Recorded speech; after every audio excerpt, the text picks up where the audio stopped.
Pain means pause on the things you love. But green means go. Cool the pain with BioFreeze. Powerful pain relief for sore muscles and joints, simple backache, arthritis, strains, sprains, and bruises. BioFreeze. Fast-acting menthol pain relief. Visit biofreeze.com. The #1 clinician-recommended menthol topical pain relief brand. Based on a survey of clinicians, chiropractors, podiatrists, massage therapists, physical therapists, retail pharmacists, and athletic trainers. Ipsos Clinician Survey. Use as directed.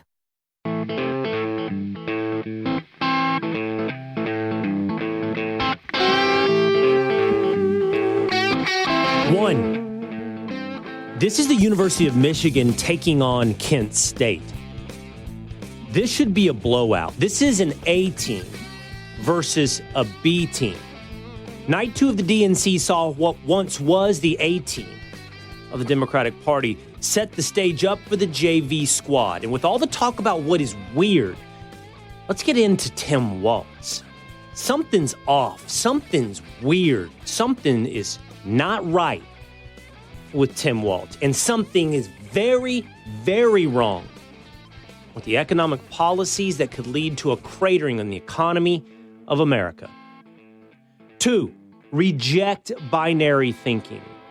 Think critically, outside the box and outside of the two parties. A conversation with Kat Timpf. And 3, Brian Flores told Tua Tagovailoa, the quarterback of the Miami Dolphins, that he wasn't any good, that he didn't belong, that he's the reason that they lose every day when Flores was the head coach of the Miami Dolphins. But I thought the reason he was no longer employed at the highest levels of the NFL was because of racism. It couldn't be simply the personality of Brian Flores.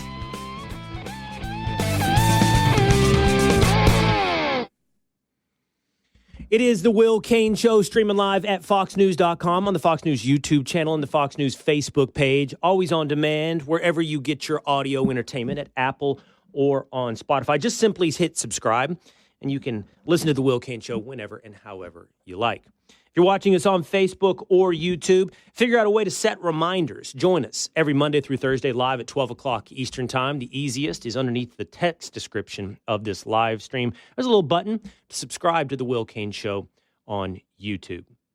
Scenario: your girl walks in. You're sitting in your living room. You're relaxed. You're comfy. Some sweats. Maybe even you're a little dressed up because she bought you some Lululemon or Vuori. So you're in your athleisure. And you're playing a little Madden. You're playing a little College Football 25. You're playing FIFA. You're playing Call of Duty. Is there any bigger turnoff for your lady? Not just your lady friend, but your special lady, than you playing video games. So says a commentator on X, that the most unattractive hobby for a man is video games. Perhaps not uncoincidentally, a lot of video game players back in the studios in New York City of the Will Cain Show. The Willisha manning the control room is, I think, chock full of unattractive hobbied men. And I thought about this, and I want to defend you guys because, hey, you're my ride or dies. You're my team. You're my militia. You're the Willisha. And also, it would just play really good on social media for me to defend a bunch of dudes who sit around on social media wearing jerseys and playing College Football 25. But I got to tell you, she might have a point. If you walk in on a dude playing video games, I would just have to think among the things that climb the peak of Mount Masculinity, it falls short. It's a small anthill. It's a turnoff for the ladies.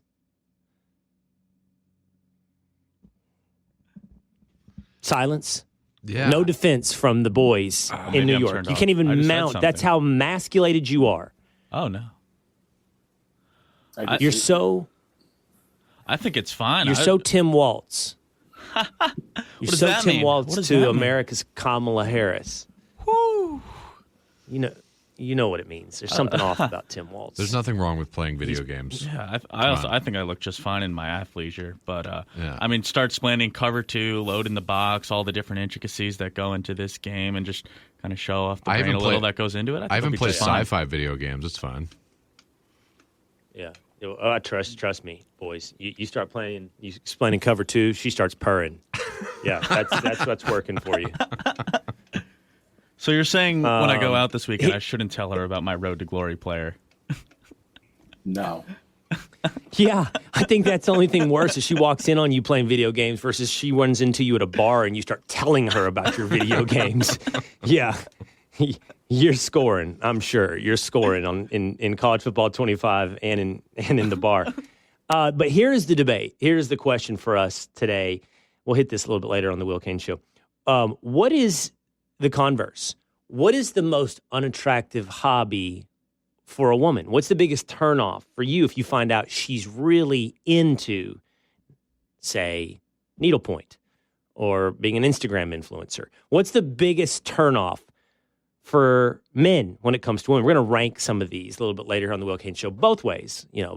Video games for men, Instagram influencer for women. That's coming up a little bit later. You can join in, jump into the comment section on YouTube, hit us up on social media. We'll bring you here into the Will Cain Show. But it was night 2 at the DNC. So let's break down our 3 takeaways from night 2 at the Democratic National Convention. Story number 1. Night 2 at the DNC saw your varsity players take center stage. When Barack Obama took the stage last night, one can disagree with his politics, one can disagree with his philosophy, but I think one has to come away going, that's when politics was at the top of its game. Barack Obama can deliver a speech. Barack Obama can command a crowd. You'll soon hear from, as well, Bill Clinton. And you'll remember what it meant to actually be able to execute the X's and O's, the cover 2, in the words of young establishment James. The actual plays of politics. You saw varsity. You saw A-team. And it only puts into context, I think, for me, where we are at this point in 2024. Kamala Harris and Tim Walz represent junior varsity. They represent, as Jessica Tarloff told us in Monday's episode of the Will Cain Show, a blank slate. They represent a return to an election for the 9th straight year that is simply a referendum on Donald Trump. But because everything in politics since 2016 has been about Donald Trump, that has meant that not only any manner of personality, but any manner of policy has been able to sneak by in the shadows of darkness of the night. Lack of attention. And all of a sudden you're running out there, your junior varsity quarterback, hoping to win the state championship. Here's what I mean. First, Tim Walz. Something is off with Tim Walz. Yesterday on the Will Cain Show, Trey Gowdy said Republicans win when we talk about the issues and when we talk about policy. Democrats win when Republicans talk about personality, when they make ad hominem attacks. And I think that's right from Gowdy. I think it's unwise. I think it's not smart to talk about whether or not Kamala Harris is black or Indian, to talk about Kamala Harris's LSAT score. It's better to talk about the failed job of protecting the American border. But I also can't step away from also saying it like it is. And something's off with Tim Walz. I mean, I want you to look. Last night, Kamala Harris and Tim Walz took to the stage at Fiserv Arena in Milwaukee, Wisconsin, the place where, just 1 month ago, the Republican Party held their convention. And here comes Tim Walz walking out. And I'm just going to tell you right now, no matter what Mina Kimes of ESPN says about her preferred form of masculinity and that Tim Walz represents a less toxic form of masculinity, I don't know a single dude over the age of 16 that acts like that. That's the bottom line. I don't know anybody, and I don't know if you do either, who walks out and does the double hand wave overhead double hand wave. Okay? That's the cold hard truth. That's much less a guy who's served in the military, much less a high school football coach. Now, maybe Tim Walz is playing a character. Maybe he's playing the character that we've been delivered for probably some 20-odd years in America. And that's the bumbling, middle-aged white dude dad in a sitcom who gets everything wrong and is the butt of the joke. Maybe that's the character that Democrats want to see. Maybe that's their definition of masculinity. But what I'm seeing right there from Tim Walz, I'll just say this. It's weird. If that's how we're going to define modern political discourse, what's normal and what's weird, that right there is weird. And it's not the weirdest thing about Tim Walz. We've gone over this over the last couple of weeks since he's been named the vice presidential candidate under Kamala Harris. Tim Walz has trouble with the truth, and that is the truth.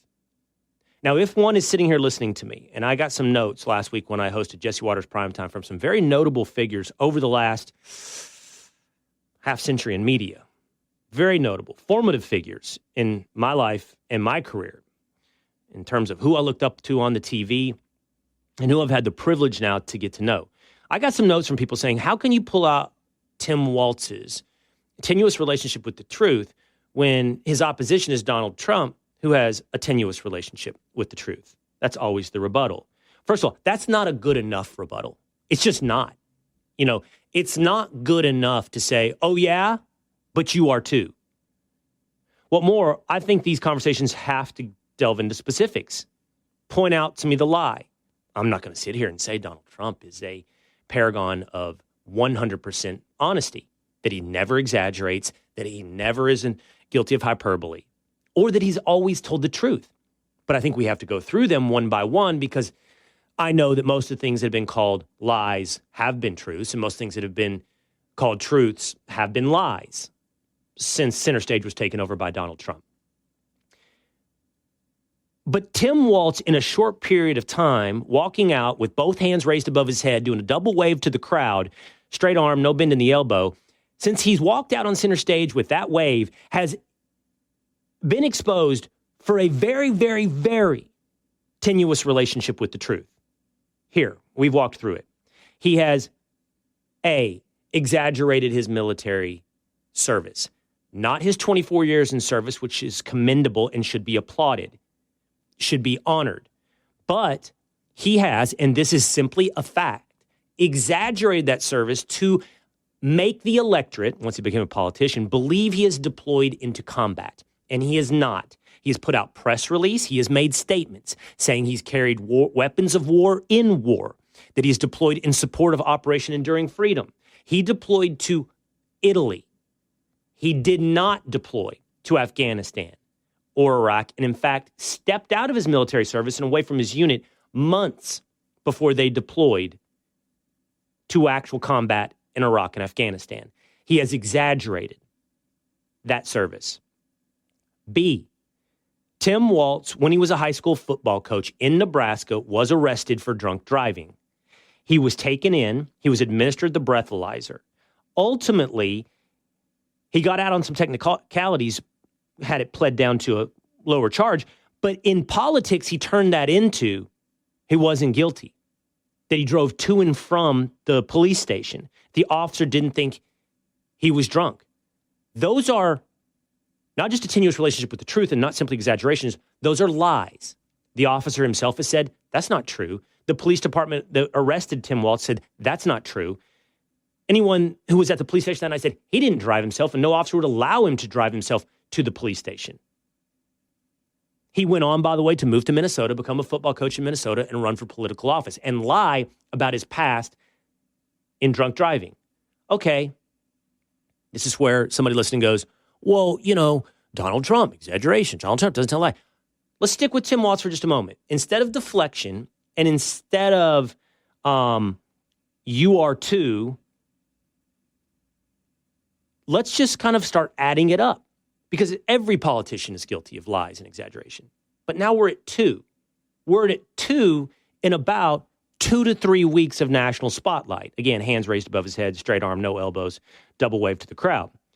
Then there is Tim Walz saying on MSNBC that he and his wife conceived their children through IVF, making an argument against various regional proposals from Republicans to regulate IVF.